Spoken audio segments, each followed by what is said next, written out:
अन्नपूर्णी सदा पूर्णी शंकर प्राण वल्लभे ज्ञान वैराग्य सिद्ध्यर्थ भिक्षाम देहि च पार्वती। जय माता दी दोस्तों, आप सभी को मार्गशीर्ष मास के अन्नपूर्णा माता के व्रत की हार्दिक शुभकामनाएं। आज आप सुनिए माँ अन्नपूर्णा की कथा और श्री अन्नपूर्णा चालीसा पाठ। मार्गशीर्ष के महीने में माँ अन्नपूर्णा की पूजा करने से और व्रत रखने से हर प्रकार के सुख और धन धान्य की प्राप्ति होती है।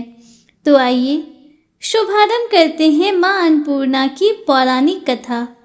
पौराणिक कथा के अनुसार एक समय की बात है, काशी निवासी धनंजय की पत्नी का नाम सुलक्षणा था। उसे अन्य सभी सुख प्राप्त थे, केवल निर्धनता ही उसके दुख का एकमात्र कारण थी। यह दुख उसे हर समय सताता रहता था। एक दिन सुलक्षणा अपने पति से बोली, हे स्वामी, आप कुछ उद्यम करो तो काम चले। इस प्रकार कब तक काम चलेगा? सुलक्षणा की बात धनंजय के मन में बैठ गई और वह उसी दिन विश्वनाथ शंकर जी को प्रसन्न करने के लिए बैठ गया और कहने लगा, हे देवादिदेव विश्वेश्वर, मुझे पूजा पाठ कुछ आता नहीं है, केवल आपके भरोसे बैठा हूँ। इतनी विनती करके वह 2-3 दिनों तक भूखा प्यासा बैठा रहा। यह देखकर भगवान शंकर ने उसके कान में अन्नपूर्णा अन्नपूर्णा अन्नपूर्णा इस प्रकार 3 बार कहा। यह कौन क्या कह गया? इसी सोच में धनंजय पड़ गया कि मंदिर से आते ब्राह्मणों को देखकर पूछने लगा, पंडित जी, अन्नपूर्णा कौन है? ब्राह्मणों ने कहा, तू अन्न छोड़ बैठा है, सो तुझे अन्न की ही बात सूझती है। जा घर जाकर अन्न को ग्रहण कर। धनंजय घर गया। अपनी स्त्री से उसने सारी बातें कही। वह बोली, हे नाथ, चिंता मत करो, स्वयं शंकर जी ने यह मंत्र आपको दिया है, वे स्वयं ही खुलासा करेंगे। आप फिर जाकर उनकी आराधना करो। धनंजय फिर जैसा का तैसा पूजा में बैठ गया। रात्रि में शंकर जी ने आज्ञा दी और कहा, तू पूर्व दिशा में चला जा। वह अन्नपूर्णा का नाम जपता जाता और रास्ते में फल खाता, झरनों का पानी पीता। इस तरह धनंजय चला जा रहा था। कितने ही दिनों तक चलता गया। चलते चलते उसे चांदी सी चमकती वन की शोभा देखने में आई। सुंदर सरोवर देखने में आया। उसके किनारे कितनी ही अप्सराएं झुंड बनाए बैठी थीं।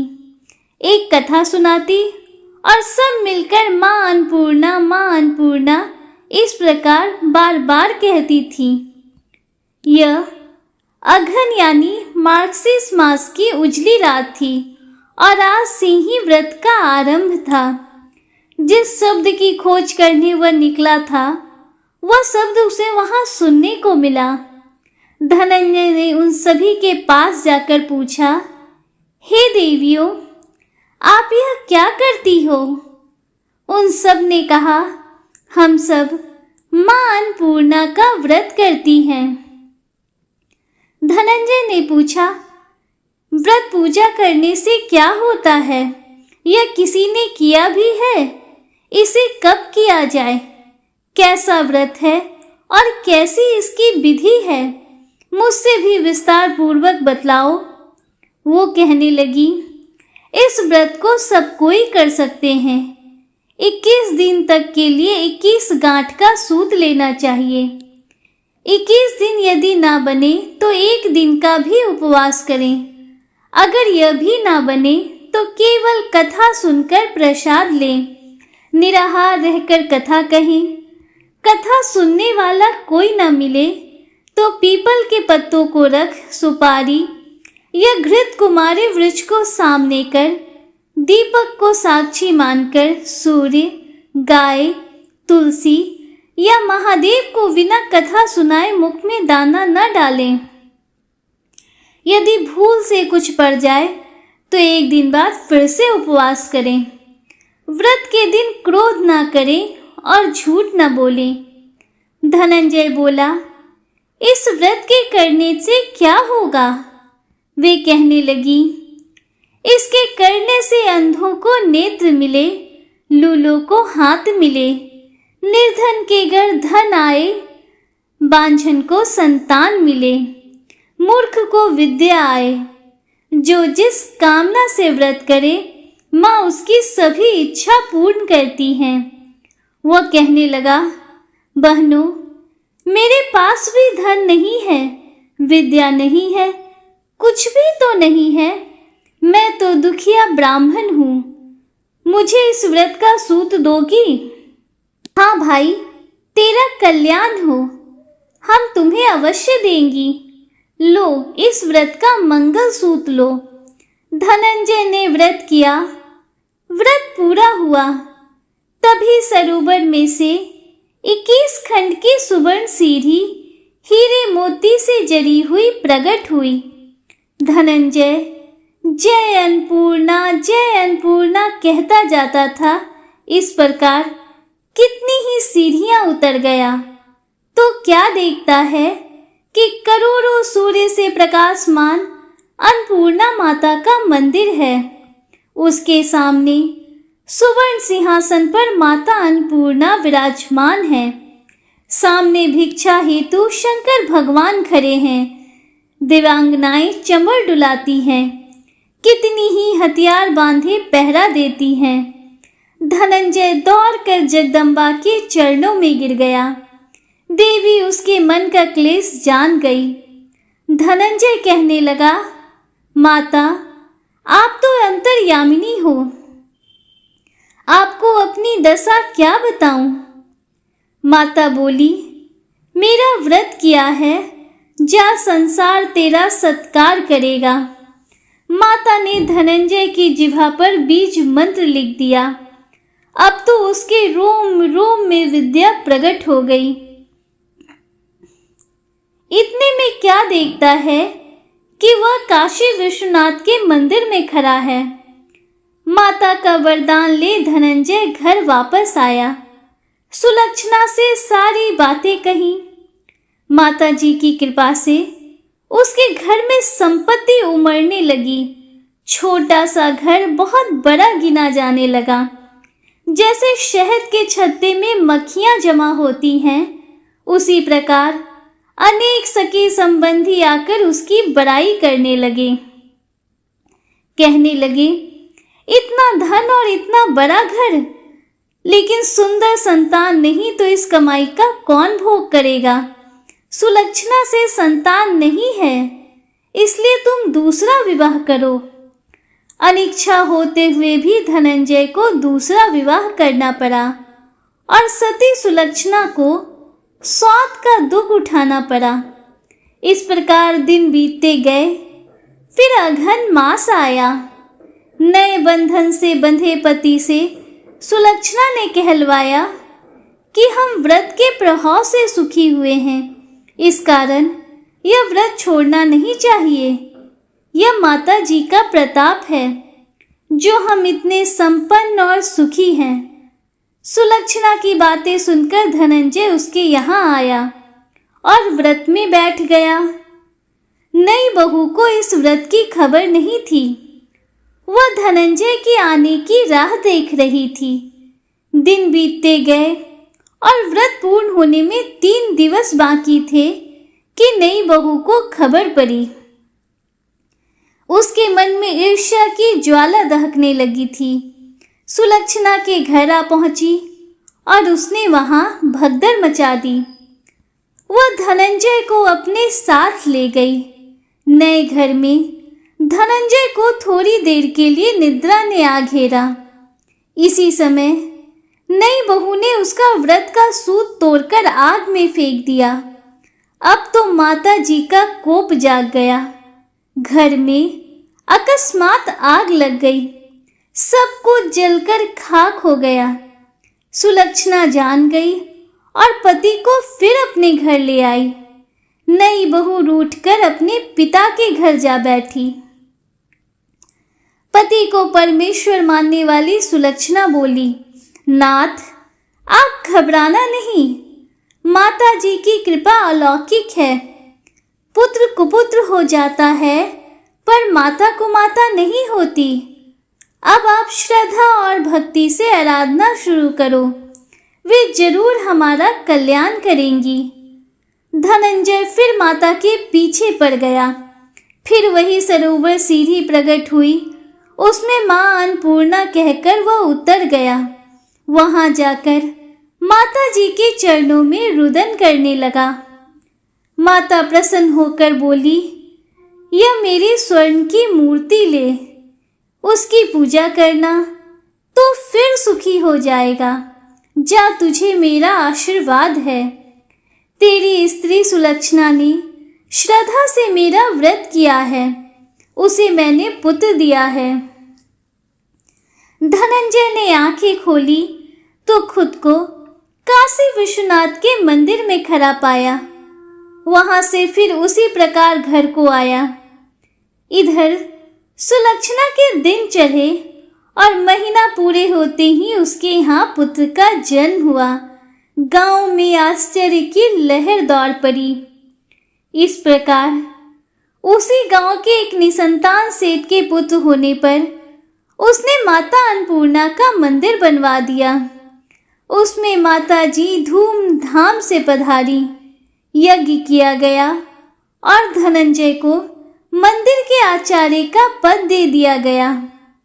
जीविका के लिए मंदिर की दक्षिणा और रहने के लिए बड़ा सुंदर सा भवन दिया गया। धनंजय स्त्री पुत्र सहित वहां रहने लगा। माता जी की चढ़ावे से भरपूर आमदनी होने लगी। उधर नई बहू के पिता के घर डाका पड़ गया, सब कुछ लुट गया। वे भीख मांगकर पेट भरने लगे। सुलक्षणा ने यह सुना तो उन्हें बुलावा भेजा, अलग घर में रख लिया और उनके लिए भी अन्न वस्त्र आदि का प्रबंध कर दिया। धनंजय, सुलक्षणा और उसका पुत्र माता जी की कृपा से आनंद से रहने लगे। हे अन्नपूर्णा माता, जैसे आपने उनके भंडार भरे वैसे ही सबके भंडार भरना। इस कथा को कहने वाले, सुनने वाले और हुंकारा भरने वाले अपने सभी भक्तों के घर में अपना आशीर्वाद बनाए रखना। प्रेम से बोलिए, जय अन्नपूर्णा माता। हे प्रिय भक्तों, आइए अब सुनते हैं धन समृद्धि प्रदान करने वाली, घर में बरकत लाने वाली माता अन्नपूर्णा की बड़ी ही दुर्लभ कथा। इस कथा को श्रद्धा और भक्ति के साथ पूरा अवश्य ही सुनिएगा। प्राचीन काल की बात है, पुरुषोत्तमपुर नामक गांव में एक बहुत धर्मात्मा सेठ जी रहा करते थे। उनके 5 पुत्र थे और एक सबसे छोटी पुत्री थी। उसका नाम गौरी था। सेठ जी का भरा पूरा परिवार था। सेठ जी ने अपने सभी 5 पुत्रों का विवाह कर दिया था और जब छोटी बेटी गौरी विवाह के योग्य हुई तो उन्होंने उसका विवाह एक दूसरे नगर के अपने ही समान धनी परिवार में कर दिया। अब सेठ जी की पुत्री गौरी दुल्हन बनकर जिस घर में गई, वहां उसका पति अपने माता पिता का इकलौता पुत्र था। गौरी बड़ी ही प्रसन्नता पूर्वक अपने ससुराल में रहने लगी। गौरी बड़ा ही सदाचारी, गुणवान तथा रूपवती थी। एक दिन की बात है, जब 1.25 महीना पूर्ण हो गया, तब गौरी की सास ने गौरी को रसोई संभालने के लिए दिया। रसोई की सारी बातें समझा दी। गौरी अपनी सासू माँ के पैर छूकर रसोई में प्रवेश करती है। तब सास ने कहा कि बहू, रोज सुबह जल्दी उठकर पूजा पाठ करके रसोई में प्रवेश करना, फिर खाना बनाना, रोटी बनाते समय पहली रोटी गाय को और अंतिम रोटी कुत्ते की बनाना। इस प्रकार सास ने गौरी को सब कुछ समझा दिया। गौरी 4 लोगों के लिए खाना बनाती है और खाना बनाकर सबको खिलाती है। जब अंत में खुद खाने के लिए बैठती है, तब वो देखती है कि उसके लिए तो रोटी बची ही नहीं। वह चावल, दाल और सब्जी खाकर पानी पी लेती है। अब जब शाम होती है, तब गौरी ने सुबह से ज्यादा आटा लगाया और रोटी सब्जी बनाकर रख दी। जब रात्रि में सभी लोग खाना खा लेते हैं, फिर से जब गौरी खाने के लिए बैठी, रोटी का डब्बा खोलती है तो उसमें एक भी रोटी नहीं थी। यह देखकर उसे बड़ा ही आश्चर्य होता है कि उसने तो सुबह से भी ज्यादा आटा लगाया था, लेकिन रोटियां बची ही नहीं। अब वह सिर्फ सब्जी खाकर पानी पीकर सो जाती है। अगले दिन उसने कल से भी 2 गुना आटा लगाया और रोटियां बनाई, लेकिन फिर से उसे रोटी नहीं मिली। सभी रोटियां खत्म हो गई थी। अब उस दिन भी आधे पेट खाना खाकर ही उसे रहना पड़ा। इसी प्रकार गौरी चाहे जितना भी आटा लगाती, उसे रोटियां नहीं मिलती। यह हर रोज का नियम हो गया था। वह सोचने लगी, आखिर कौन नहीं चाहता कि मैं रोटियां नहीं खाऊं, मैं पेट ना भरूं। गौरी इस आस में ज्यादा आटा गूंथती कि किसी न किसी दिन तो उसे रोटियां मिलेंगी, किंतु ऐसा नहीं होता। ऐसा करते करते वह बहुत कमजोर, दुबली सी हो गई। दोस्तों, ऐसे ही एक दिन की बात है, जब गौरी रसोई में सब्जियां काट रही थी, तो गलती से चाकू से उसका हाथ कट जाता है और वह रोटियां नहीं बना पाती। तो उसकी सासू माँ ने कहा, बहू रहने दो, आज मैं रोटियां बना देती हूँ। तो गौरी ने कहा, नहीं सासू माँ, आप आटा लगा दीजिए, मैं रोटियां बना दूंगी। दोस्तों, उस दिन सासू माँ ने आटा लगाया और फिर बहू को दिया। बहू रोटियां बनाकर रख देती है। घर के सभी सदस्य रात के समय जब खाना खाने लगते हैं और सब लोग जब खाना खा लेते हैं, तब गौरी की बारी आती है। गौरी तो बहुत दुखी मन से खाना खाने बैठती है। वह सोचती है, आज तो सासू माँ ने आटा गूंधा है, वह भी बहुत कम। आज तो मेरे लिए रोटियां बची ही नहीं होंगी। यह सोचकर बहू मन ही मन बहुत दुखी होती है। किंतु जब वह रोटी के डब्बे को खोलती है, तो उसने देखा कि उसमें 4-5 रोटियां पड़ी हैं। यह देखकर बहू बहुत खुश होती है। अब क्या था, ऐसे ही 7 दिनों तक बहू की सासू माँ आटा गूंथने लगी और बहू रोटियां बनाती थी। बहू को रोज रोटियां मिलने लगी। इन 7 दिन बहू ने भर पेट खाना खाया। जब 8वां दिन आया तो बहू का हाथ भी ठीक हो गया था।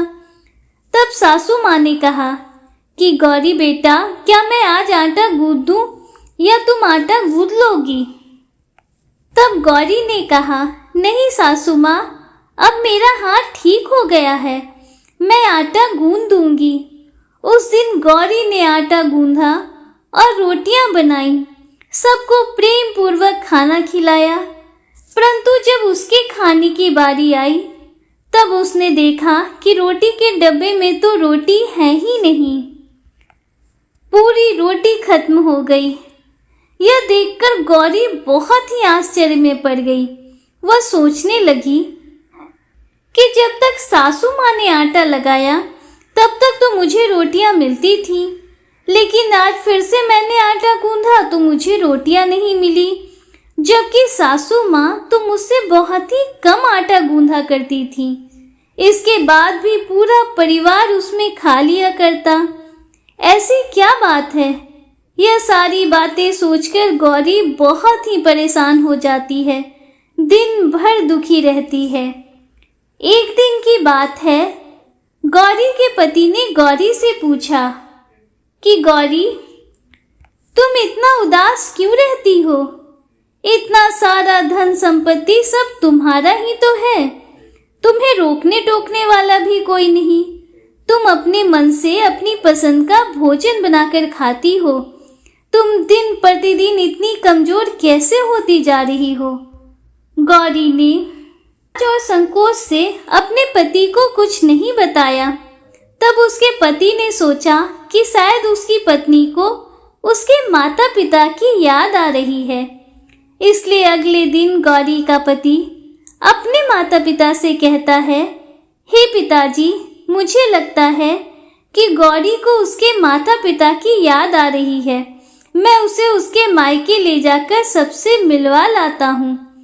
अपने बेटे की बात सुनकर गौरी के सास ससुर तैयार हो जाते हैं और उसे जाने की अनुमति दे देते हैं। कहते हैं कि बेटा, यदि बहू को अपने माता पिता से मिलकर प्रसन्नता होती है तो अवश्य ही तुम उसे उसके मायके ले जाओ। अब गौरी का पति अपनी पत्नी को लेकर उसके मायके जाता है। दामाद और बेटी को देखकर उनका बहुत ही आवभगत होता है। तरह तरह के व्यंजन बनाए जाते हैं, उन्हें खिलाए जाते हैं, बहुत सेवा सत्कार होता है। उसी दिन रात्रि में समय मिलने पर गौरी की माँ ने अपनी बेटी को कोने में ले जाकर पूछा, हे बेटी, तुम इतनी दुबली पतली कैसे हो गई हो? तुम तो बहुत ही कमजोर दिख रही हो। क्या बात है? तुम्हें कौन सी बात खाई जाती है? क्या तुम्हारे ससुराल वाले तुम्हारी चिंता नहीं करते? तुम्हें दुख देते हैं? या ऐसी कौन सी बात है जिससे तुम्हारी यह दशा हो गई है? अपनी माँ की बात सुनकर गौरी अपनी सारी परेशानी, सारी चिंताएं, सब कुछ अपनी माँ को बताती है। बेटी की बात सुनकर गौरी की माँ ने कहा, बेटी, हमें लगता है माता अन्नपूर्णा तुमसे नाराज हो गई हैं। इस विषय में तो मैं कुछ नहीं कर सकती, क्योंकि तुम्हारे ससुराल में हमारा बोलने का कोई अधिकार नहीं है। इसलिए मैं तो यह कहती हूँ कि तुम यहाँ से जाने के बाद इस विषय में अपने सास और ससुर से बात करना, वही कुछ समाधान बताएंगे। बेटी, माँ अन्नपूर्णा जिससे नाराज होती हैं उसके साथ ऐसा ही होता है। अब अपनी माँ की बातें सुनकर गौरी निश्चय करती है कि वह सारी बातें अपनी सासू माँ से कहेगी। अब जब सुबह का समय होता है तो गौरी अपने माता पिता से विदाई लेकर अपने ससुराल आ जाती है और ससुराल आने के बाद वह अपने सास ससुर और पति से सारी बातें कह सुनाती है। वह कहती है, माँ जी, जब से मैंने रसोई संभाला है, मैं खाना बनाती हूँ, तब से मुझे एक भी दिन रोटियाँ नहीं बचती। मैं बिना खाए ही सो जाती हूँ। किसी किसी दिन पानी पीकर ही सो जाती हूँ। किसी दिन चावल सब्जी खाती हूँ। रोटी तो मुझे मिलती ही नहीं है। और माँ जी, आपको याद है जब मेरा हाथ कटा था तब आप उस समय आटा गूंधा करती थी, और वह भी बहुत कम। फिर भी मेरे लिए रोटियां बचा करती थी और मैं भरपेट खाना खाती थी। लेकिन अब जब मेरे हाथ का घाव ठीक हो गया और मैं फिर से आटा गूंथने लगी, रोटियां बनाने लगी, फिर से मेरे लिए रोटियां नहीं बचती। मैं आधे पेट ही खाना खाती हूँ। अपनी बहू की बातें सुनकर सास को सब कुछ समझ में आ गया। उसने कहा, बहू, यह शायद मेरी ही गलती है। मैंने तुम्हें सब कुछ बताया, सब कुछ सिखाया, लेकिन एक बात तो बताना भूल ही गई। ऐसा कहकर सास अपनी बहू का हाथ पकड़कर गौरी को रसोई घर में ले जाती है। एक परात में आटा निकालकर उस आटे को अच्छे से गूंथती है। गूंथने के बाद उस गूंथे हुए आटे पर अपनी उंगलियों की 5 छाप लगा देती है और कहती है कि बहू, यह माँ अन्नपूर्णा का छाप होता है, यह उनका चिन्ह माना जाता है। आटा लगाने के बाद कोई भी स्त्री इस तरह छाप लगाती है तो उसके घर में बरकत होती है। इसका अर्थ यह है कि माँ अन्नपूर्णा की कृपा सभी परिवार वालों पर बरसे और कोई भी सदस्य भूखे पेट ना सोए। बहू, मैं तुम्हें ऐसा बताना भूल गई कि तुम आटा लगाते वक्त आटे पर अपनी 5 उंगलियों की छाप छोड़ देना और माँ अन्नपूर्णा तुम्हारे ऊपर अवश्य ही कृपा करूंगी। तुम कभी भी खाली भूखे पेट नहीं सोओगी। यह बरकत का चिन्ह होता है। अब अपनी सासू माँ की बातें सुनकर बहू हर रोज आटा गूंथती और फिर उस पर अपनी 5 उंगलियों की छाप छोड़ देती और फिर रोटियां बनाती। अब बहू को हर रोज रोटियां मिलने लगी। वह भर पेट भोजन करने लगी और स्वस्थ भी हो गई। माता अन्नपूर्णा की कृपा उस पर बरसने लगी। उसके हाथ में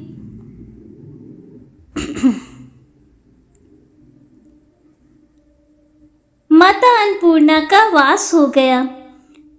घर का कोई भी सदस्य भूखा नहीं रहता और जो कोई मेहमान आता या कोई भी भीख मांगने के लिए भिक्षुक आता, उसे भी वह खाना खिलाकर ही घर से विदा करती। इस प्रकार बहू के ऐसा करने से उसके घर में बरकत होने लगी, अन्न की वर्षा होने लगी। हे प्रिय भक्तों, आटे को गूंथकर उस पर 5 उंगलियों का छाप लगाना हमारी पुरानी परंपरा है। यह माता लक्ष्मी जी और माता अन्नपूर्णा का चिन्ह माना जाता है। ऐसा करने से माता अन्नपूर्णा सदा प्रसन्न रहती हैं और घर वालों पर अपनी कृपा दृष्टि बनाई रहती हैं। हमारे पूर्वजों से लेकर अब तक यह परंपरा चली आ रही है। सभी माताएं बहनें अपने 5 उंगलियों की छाप आटे पर अवश्य ही लगाती हैं और माता अन्नपूर्णा से प्रार्थना करती हैं कि सबका पेट भरना, सबका कल्याण करना, घर में अन्न धन की वर्षा करना। तो प्रेम से बोलिए अन्नपूर्णा माता की जय, माता लक्ष्मी की जय। हे प्रिय भक्तों, आइए माँ अन्नपूर्णा चालीसा प्रारंभ करते हैं। विश्वेश्वर पद पदम की रजनी शीस लगाए, अन्नपूर्णे तब सुयस वर्णो कवि मति लाए। नित्य आनंदी करनी माता, वर अरु अभय भाव प्रख्याता। जय सौंदर्य सिंधु जग जननी, अखिल पाप हर भव भय हरनी। श्वेत बदन पर श्वेत वसन पुनि संतन, तू पद सेवत ऋषि मुनि। काशीपुराधीश्वरी माता, माहेश्वरी सकल जगत्राता। वृषभ आरूढ़ नाम रुद्रानी, विश्व विहारिणी जय कल्याणी। पति देवता सुतित शिरोमणि, पदवी प्राप्त कीन्ह गिरि नंदिनी। पति विछो दुख सही नहीं पावा, योगी अग्नि तब बदन जरावा। देह तजत शिव चरण सनेहु, राखेहु जात हीन गिरि गेहु। प्रगटे गिरिजा नाम धरायो, अति आनंद भवन मह छायो। नारद ने तब तो ही भरमायो, ब्याह करन हित पाठ पढ़ायो। ब्रह्मा वरुण कुबेर गनाए, देवराज आदि कही गाए। सब देवन को सुजस बखानी, मति पलटन की मन मह ठानी। अचल रही तुम प्रण पर धन्या, कीन्ही सीध हिमाचल कन्या। निज को तब नारद घबराए, तब प्रण पूरन मंत्र पढ़ाए। करन हेतु तप तो ही उपदेशहु, संत बचन तुम सत्य परिखेहु। गगन गिरा सुनि टरि न टारे, ब्रह्मा तो पास पधारे। कहेउ पुत्री वर मांगू अनूपा, देहूँ आज तू मति अनुरूपा। तुम तप कीन्हा लौकिक भारी, कष्ट उठायहु अति सुकुमारी। अब संदेह छारी कछु मोसो, है अब संदेह छारी कछु मोसो, है सौगंध नहीं छल तो सो। करत वेद विद ब्रह्मा जानहु, वचन मोरिय साचा मानहु। तजी संकोच कहूँ निज इच्छा, देहूँ मैं मन मानी भिक्षा। सुनी ब्रह्मा की मधुर वाणी, मुख सो कछु मुस्काए भवानी। बोली तुम का कहूँ विधाता, तुम तो जगत के सृष्टा धाता। मम कामना गुप्त नहीं तो सो, कहवावा चाहूँ कामो सो। दक्ष यज्ञ मह मरती बारा, शंभुनाथ पुनि हूँ ही हमारा। सो अब मिलहि मोहि मन भाए, कहे तथास्तु विधि धाम सधाए। तब गिरजा शंकर तब भयउ, फल कामना संशय गयउ। चंद्र कोटि रवि कोटि प्रकाशा, तब आनंद मह करत निवासा। माला पुस्तक अंकुश सोहे, कर मह अपर पाश मन मोहे। अन्नपूर्णे सदा पूर्णे, अज अनवघ अनंत पूर्णे। कृपा सागरी क्षेम करी माँ, भव विभूति आनंद भरी माँ। कमल विलोचन विलसित भाले, देवी काली के चंडी कराले। तुम कैलास माही है गिरिजा, विलसी आनंद साथ सिंधु जा। स्वर्ग महालक्ष्मी कहलाई, मर्त्य लोक लक्ष्मी पद पाई।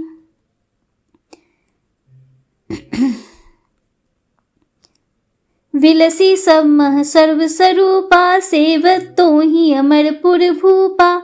जो परिहैय तब चालीसा, फल पाइन है शुभ साखी ईसा। प्रात समय जो जन मन लायो, परिहै भक्ति सुरुचि अघिकायो।